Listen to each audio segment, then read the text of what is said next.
তার প্রচুর ফলোয়ার্স আছে আজও, এবং নায়করা যারা তার পরবর্তীকালে এসেছে তারা সবাই মনের ভেতরে সালমান শাহকে নিশ্চয়ই একটা কোথাও আইডল হয়।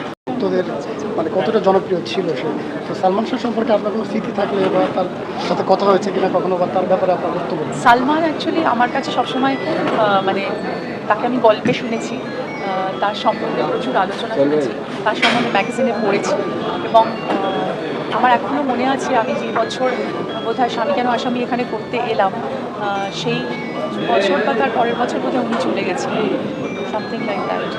মানে আমি সেই সময় ছিলাম ঢাকাতে, তো আমি সেই স্মৃতিটা কোনোদিন ভুলতে পারি না। এবং ওর জন্মদিনে নিশ্চয়ই ওনাকে আমি, এখানে উনি আছেন, তাকে শুভেচ্ছা জানাবো।